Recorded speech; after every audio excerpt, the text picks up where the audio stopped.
Assalamualaikum warahmatullahi wabarakatuh. Selamat pagi semuanya. Di sini saya ucapkan terima kasih kepada Bapak dosen pengampu mata kuliah strategi pembelajaran matematika, yakni Bapak Dr. Sudi Prayitno MSI, atas kesempatan yang diberikan kepada kami untuk mempresentasikan materi tentang model pembelajaran jigsaw. Selanjutnya saya ucapkan terima kasih kepada teman-teman yang alhamdulillah dapat hadir pada kesempatan kali ini. Semoga kita tetap dalam keadaan sehat walafiat. Pertama-tama puji syukur kita panjatkan kepada Allah Subhanahu wa taala karena karunia-Nya kita dapat berkumpul kembali pada kesempatan kali ini. Tak lupa pula kita haturkan salawat serta salam kepada junjungan Nabi besar Muhammad SAW karena berkat perjuangan beliau kita dapat menikmati indahnya Islam ini. Sebelumnya izinkan saya membacakan susunan acara presentasi kita pada pagi hari ini. Yang pertama yaitu pembukaan, yang kedua penyampaian materi, yang ketiga yaitu sesi tanya jawab, dan yang terakhir yaitu penutup. Sebelum memulai acara kita pada pagi hari ini, perkenankan saya untuk memperkenalkan anggota kelompok saya. Yang pertama yakni saya sendiri selaku moderator, yakni Siti Humaila Rizka dengan NIM E1R021106. Selanjutnya yakni Silpana Kurniawati dengan NIM seperti yang tertera di dalam layar, dan selanjutnya yakni Siti Ruhama, dan yang terakhir yaitu Widya Puspita Putri. Sebelum kita memulai acara diskusi kita pada pagi hari ini, agar lebih barokahnya kita mau mengucapkan al-basmalah. Bismillahirrahmanirrahim. Selanjutnya kita beralih ke penyampaian materi. Nah, adapun cakupan materi yang akan kita bahas, yang pertama yakni pengertian dari model pembelajaran jigsaw, yang kedua yakni sintak atau langkah-langkah dari model pembelajaran jigsaw, yang ketiga yakni simulasi dari langkah-langkah model pembelajaran jigsaw, yang keempat yaitu kelebihan dan kekurangan dari model pembelajaran jigsaw, yang terakhir yaitu kesimpulan. Untuk menghemat waktu, kita langsung saja pada membahas pengertian dari model pembelajaran jigsaw yang akan disampaikan oleh Saudari Silpana Kurniawati. Dipersilakan. Baik, saya ucapkan terima kasih kepada moderator atas kesempatan dan waktu yang telah diberikan kepada saya. Nah, di sini saya akan menyampaikan materi terkait penjelasan dari model pembelajaran jigsaw menurut beberapa ahli. Ahli yang pertama yaitu Ardens. Nah, menurut Ardens ini tipe pembelajaran jigsaw itu adalah tipe pembelajaran kooperatif yang terdiri dari beberapa anggota dalam suatu kelompok yang bertanggung jawab atas penguasaan bagian materi belajar dan mampu mengajarkan bagian tersebut kepada kelompok lainnya. Selanjutnya, menurut Lee ini pembelajaran model jigsaw itu merupakan model belajar kooperatif dengan cara siswa belajar dalam kelompok kecil yang terdiri dari 4-6 orang secara heterogen. Siswa bekerja sama, saling ketergantungan, positif, dan bertanggung jawab secara mandiri. Nah, yang terakhir menurut Hamdani ini pembelajaran jigsaw itu merupakan pembelajaran kooperatif yang membagi satuan informasi yang besar menjadi komponen-komponen lebih kecil. Dari penjelasan tadi dapat kita simpulkan bahwa model pembelajaran jigsaw adalah sebuah pembelajaran yang menitik beratkan kepada kerja kelompok siswa dalam kelompok kecil dan bertanggung jawab atas penguasaan bagian materi belajar dan mampu mengajarkan bagian tersebut ke anggota kelompok lainnya. Sekian materi dari saya, kurang lebihnya mohon dimaafkan, saya kembalikan kepada moderator. Saya ucapkan terima kasih kepada pemateri pertama atas penjelasannya yang sangat luar biasa. Selanjutnya yakni penyampaian materi mengenai sintak atau langkah-langkah dari model pembelajaran jigsaw ini yang akan disampaikan oleh Widya Puspita Putri. Kepadanya dipersilakan. Baik, sebelumnya saya ucapkan terima kasih kepada moderator yang sudah mempersilahkan saya untuk menyampaikan materi selanjutnya. Nah, di sini saya akan menyampaikan materi tentang sintak atau langkah-langkah yang digunakan dalam model pembelajaran jigsaw ini. Seperti yang sudah terlihat pada slide, langkah pertama yaitu kita harus menyiapkan materi. Guru harus menyiapkan materi dan membagi materi itu menjadi beberapa subtopik atau soal. Nah, langkah yang kedua yaitu pengenalan materi secara singkat. Nah, di sini guru dapat menuliskan materi tersebut di papan tulis atau menyampaikannya secara lisan, tapi penyampaian materi itu secara garis besar atau secara singkatnya. Selanjutnya, pada langkah ketiga, siswa dibagi menjadi beberapa kelompok. Kelompok ini dinamakan kelompok asal. Nah, dalam kelompok ini, dalam satu kelompok, siswa dapat beranggotakan 4-6 orang dengan kemampuan yang heterogen. Maksudnya, kemampuan heterogen itu kemampuan yang berbeda, baik dari prestasi akademik dan kemampuan verbal atau berbahasa, dan berbeda juga jenis kelaminnya. Selanjutnya, langkah 4 yaitu membagi materi atau soal pada setiap anggota kelompok. Nah, dalam satu kelompok ini, masing-masing anggota kelompok itu mendapatkan submateri yang berbeda. Selanjutnya, langkah kelima yaitu masing-masing anggota pada kelompok asal memisahkan diri dan berkumpul dengan anggota kelompok asal yang lain yang memiliki subtopik atau materi yang sama. Nah, kelompok ini dinamakan dengan kelompok ahli. Pada langkah selanjutnya ini, pada langkah 6, kelompok ahli berdiskusi untuk membahas topik yang diberikan dan saling membantu untuk menguasai topik tersebut. Nah, pada langkah ke-7, guru memberikan bantuan sepenuhnya. Pada tahap ini, guru dapat berkeliling pada masing-masing kelompok untuk memantau jalannya diskusi. Selanjutnya, pada langkah ke-8, ketika diskusi pada kelompok ahli telah selesai, maka setiap anggota kelompok ahli ini akan kembali ke kelompok asalnya yang tadi. Nah, selanjutnya, pada langkah ke-9, masing-masing anggota ahli di kelompok asal itu bergiliran menyampaikan ilmu yang mereka dapat saat diskusi di kelompok ahli tadi. Nah, berarti di kelompok asal ini akan terjadi diskusi sesama anggota, sehingga nantinya mereka akan mendapatkan kesimpulan atau jawaban akhir dari diskusi mereka. Selanjutnya, pada langkah ke-10, guru bisa menginstruksikan kelompok asal untuk merangkum hasil diskusi yang mereka lakukan tadi dengan cara menuliskannya pada kertas.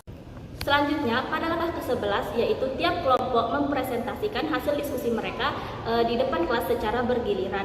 Nah, selanjutnya pada langkah ke-12 guru memberikan apresiasi. Dalam hal ini memberikan penghargaan baik dengan memberikan skor atas hasil kerja dari masing-masing kelompok. Nah, selanjutnya pada langkah ke-13 guru memberikan tes individual pada akhir pembelajaran yang mencakup semua topik atau semua submateri yang telah didiskusikan oleh beberapa kelompok tadi. Nah, pada langkah ke-14, para siswa mengerjakan tes individual yang diberikan oleh guru tersebut. Nah, langkah terakhir atau langkah ke-15 ini, guru menutup pembelajaran dengan memberikan review terhadap topik atau sub-sub materi yang sudah dibahas tadi. Sekian materi yang bisa saya sampaikan, saya kembalikan kepada moderator. Terima kasih kepada Saudari Widya Puspita Putri atas penyampaian materinya yang sangat luar biasa. Selanjutnya kita akan beralih ke materi ketiga, yakni simulasi metode pembelajaran jigsaw yang akan disampaikan oleh Siti Ruhama. Kepadanya dipersilakan.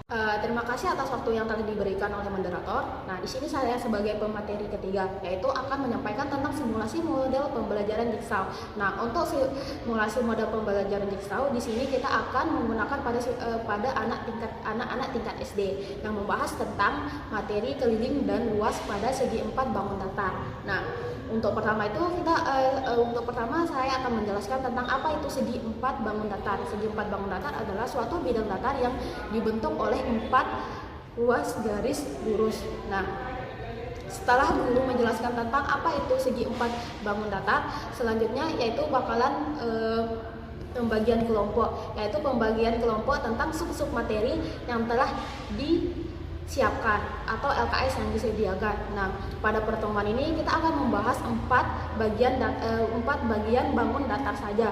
Nah, sebenarnya bangun datar ini ada beberapa, yaitu pertama persegi, kedua persegi panjang, ketiga jajar genjang, keempat belah ketupat, kelima trapesium, keenam layang-layang. Nah, tapi untuk pertemuan kali ini agar lebih cepatnya kita bakalan hanya membahas 4 bangun datar aja, segi 4 bangun datar aja. Yang pertama yaitu persegi, yang kedua persegi panjang, yang ketiga jajar genjang, yang keempat belah ketupat. Nah, untuk itu ibu bakalan membagi kelompok menjadi 4 kelompok. Terus anggotanya itu setiap kelompok beranggotakan 5-6 orang. Nah, untuk itu kita bakalan menggunakan model pembelajaran jigsaw.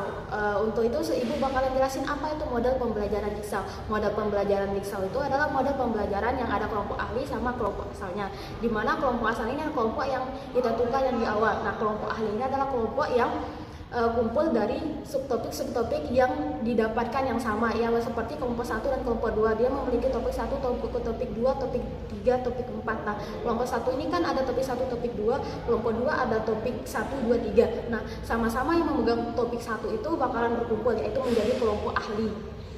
Nah, setelah Ibu jelaskan tadi secara singkat apa itu tentang model pembelajaran Jigsaw, nah sekarang kita bakalan penerapannya. Nah, tadi kan Ibu udah jelaskan secara sedikit aja, yaitu kita bakal membagi kelompok menjadi 4 kelompok yang beranggotakan 5-6 orang. Nah, 4 kelompok ini dia bakal membahas 4 bangun datar segi 4. Yang pertama itu persegi, kedua persegi panjang, ketiga jajar genjang, keempat belah ketupat. Nah, kelompok asal ini kelompok 1, yaitu membahas tentang persegi yang dianggotakan dari absen nomor 1 sampai nomor 6. Nah, yang kedua yaitu kelompok kedua, yaitu membahas tentang persegi panjang yang beranggotakan dari absen nomor 7 sampai nomor 12. Nah, untuk yang ketiga, kelompok ketiga yaitu membahas tentang jajar genjang. Nah, jajar genjang di sini kelompok ini dia beranggotakan dari absen 13 sampai absen 17. Nah, selanjutnya kelompok 4. Kelompok 4 membahas tentang belah ketupat. Nah, kelompok ini beranggotakan dari absen 18 sampai absen 24. Nah, ini merupakan kelompok 1, 2, 3, 4 merupakan kelompok asal. Nah, kelompok asal ini Ibu bakalan bagikan LKS, yaitu lembar kerja siswa yang bakalan kalian kerjakan, terdiri dari topik 1, topik 2, topik 3 sama topik 4, yaitu mencari keliri, contohnya, terus luas dan contohnya. Nah, dari kelompok asal tadi bakalan kumpul lagi membentuk kelompok, yaitu namanya kelompok ahli, di mana kelompok ahli ini berkumpul antara topik-topik yang memegang topik-topik yang sama, seperti kelompok 1, kelompok 2, kelompok 3, kelompok 4. Topik 1 memegang berkumpul menjadi satu. Dia bakalan berdiskusi, bakalan berdiskusi tentang materi topik 1. Misalnya ini, kalau ada yang belum bisa, boleh dia meminta bantuannya yang satu yang akan menjelaskan dia. Teman-teman bisa lihat, nah yang di atas ini adalah kelompok ahli yang terdiri dari 5 kelompok. Kenapa ini 5 kelompok?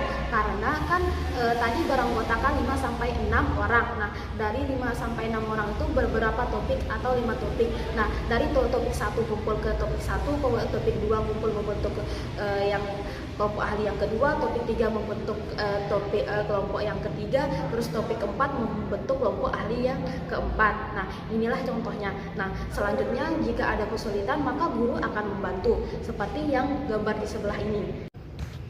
Setelah kelompok ahli, balik lagi ke kelompok asal, yaitu setelah dia berdiskusi dan mengerti tentang materi yang bakalan materi atau topik yang bagiannya. Nah, dia kembali ke kelompok asal. Nah, di kelompok asal ini dia bakalan menjelaskan ke teman-temannya, yaitu berdiskusi tentang apa yang didapatkan di kelompok ahli tadi kepada teman-temannya. Seperti yang memegang topik 1, dia bakalan menjelaskan apa itu tentang keliling, nah, kepada teman-temannya. Nah, jika ada yang perlu ditanyakan, dia saling berdiskusi.